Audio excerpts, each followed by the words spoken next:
Bonjour, alors là dans cette vidéo on va parler des taux d'évolution. Comment est-ce qu'on calcule un taux d'évolution? On a vu que quand on a une diminution ou une augmentation, on multiplie par un coefficient et puis on obtient directement le résultat. Mais là maintenant c'est j'ai les salaires, j'ai le nombre de départs, j'ai le nombre d'arrivées et je me demande quel a été le taux d'évolution. Donc le premier exemple qui vous est proposé, c'est le salaire d'un employé augmente, il passe de 1450 euros à 1595 euros. Donc là, 1450 euros au départ.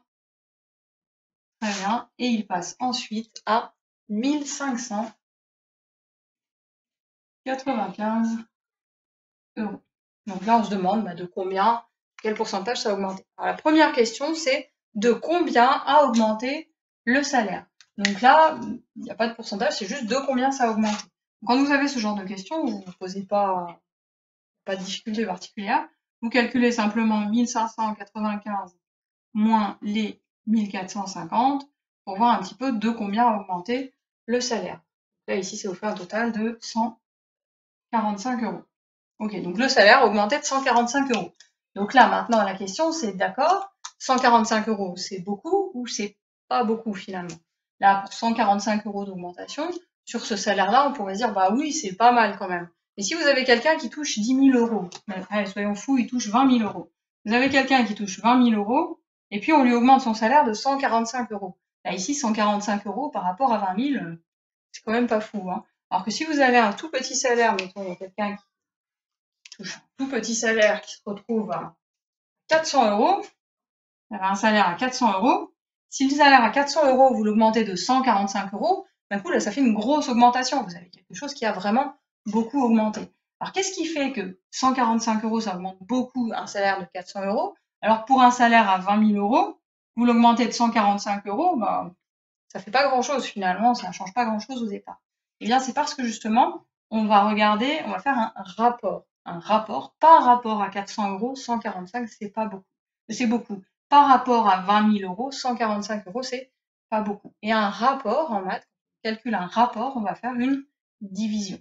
Donc, quand vous calculez 145 par rapport à 400, vous allez faire 145 divisé par 400 pour voir un petit peu de combien est-ce que c'est.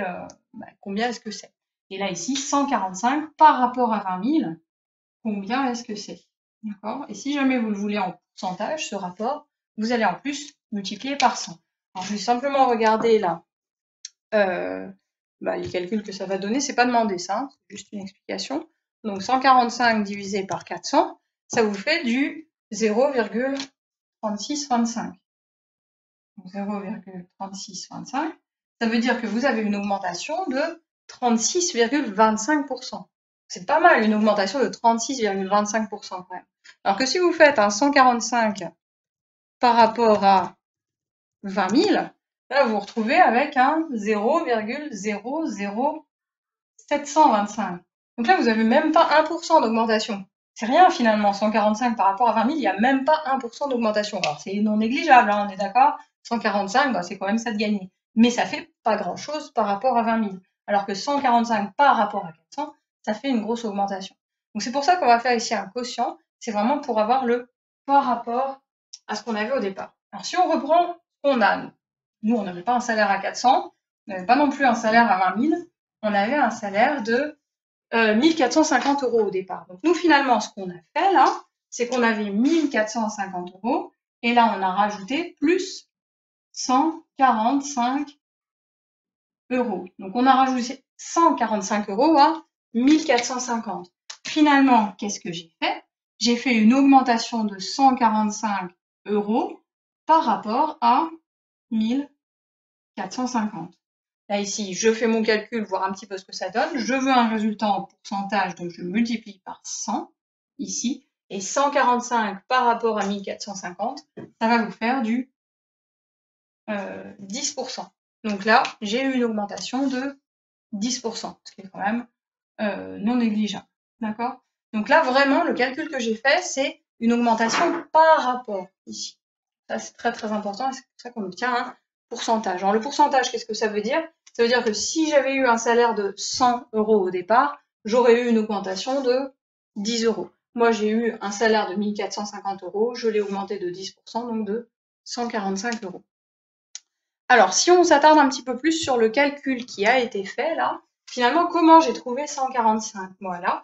Eh bien, j'ai calculé la différence entre les deux. Donc, j'ai fait 1595 moins les 1450 € de départ pour avoir de combien est-ce que j'ai vraiment augmenté mon salaire par rapport à mon salaire de départ. Ça, c'est mon augmentation par rapport au salaire de départ, donc par rapport à 1450. Je multiplie par 100 après si je veux avoir un résultat en pourcentage. Ça, c'est pas forcément demandé. Le taux d'évolution, en général, il est demandé en pourcentage. Là, vous voyez apparaître une formule que vous avez peut-être déjà vue en SES, peut-être déjà vue l'année passée, peu importe, qui est que je prends ma valeur finale, j'enlève la valeur initiale pour avoir de combien est l'augmentation, je divise par rapport à ma valeur de départ, pour avoir par rapport à ma valeur de départ quelle est l'augmentation, puis je remultiplie par 100 pour avoir un pourcentage.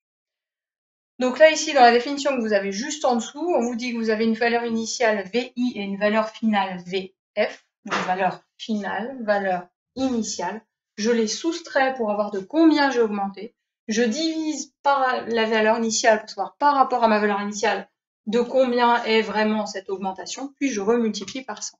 Donc on appelle variation absolue. La variation absolue, ça va être cette quantité ici, d'accord, absolue, dans l'absolu, en rapport avec rien du tout, d'accord. Donc variation absolue, c'est sans rapport avec quoi que ce soit, peu importe combien je gagnais au départ. La variation absolue, ça va être la valeur VF moins VI, d'accord. Donc dans l'absolu, sans aucun lien avec quoi que ce soit, combien j'ai gagné en plus, VF moins VI, c'est ce qu'on a calculé au début. Et ensuite, vous avez ce qu'on appelle la variation relative. Donc là, ça veut dire que ça dépend de ce que vous avez au départ, donc variation relative. Oui, j'ai fait une augmentation de 145, mais par rapport à mon salaire, est-ce que c'est beaucoup ou pas? Eh bien là, on va refaire VF moins VI, calcule quand même ce qu'on a gagné, qu'on divise par VI, pour dire, bah oui, mais par rapport à mon salaire de départ, c'est beaucoup ou pas? Et si jamais vous le voulez en pourcentage, vous le multipliez par 100, mais uniquement dans le cas où vous voulez un pourcentage. Donc ça, vous l'écrivez pas, c'est ce qui est écrit dans votre propriété juste en dessous. D'accord? Donc après, vous pouvez faire exactement la même chose avec les exemples. Le stock d'une entreprise subit une baisse de 250 à 200 kg. Quelle est la variation absolue? Quelle est la variation relative? Donc si vous avez eu du mal à comprendre les formules, dans tous les cas, vous pouvez les apprendre après et les réappliquer assez facilement. Mais c'est pareil, c'est des formules que vous pouvez utiliser assez rapidement et assez facilement dans beaucoup de cas que vous observez aux infos ou sur les journaux. Alors vous avez une autre propriété, là ici, qui est juste en dessous, qui est si votre taux là, que vous obtenez, le résultat est positif. Ça veut dire que là, vous avez soustrait la valeur finale moins la valeur initiale, c'est positif. Donc ça veut dire que votre valeur finale était plus grande ici. Donc vous avez fait une augmentation. Mais si au contraire, vous obtenez un résultat négatif, ça ne veut pas dire forcément que vous vous êtes trompé, ça veut dire que la valeur qui était ici était plus petite. Donc si la valeur d'ici était plus petite, eh bien simplement c'est que vous avez fait une diminution. Donc là, vous complétez votre propriété, c'est pareil. Si t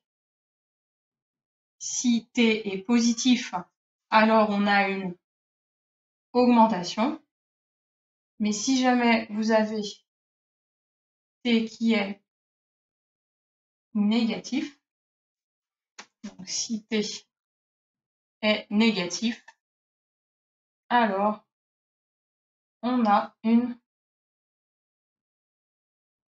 diminution. Voilà. Donc ça, c'est des choses que vous devez vraiment bien maîtriser. Il n'y a pas de difficulté particulière. C'est des petites formules à connaître et qui sont utilisables vraiment rapidement et facilement.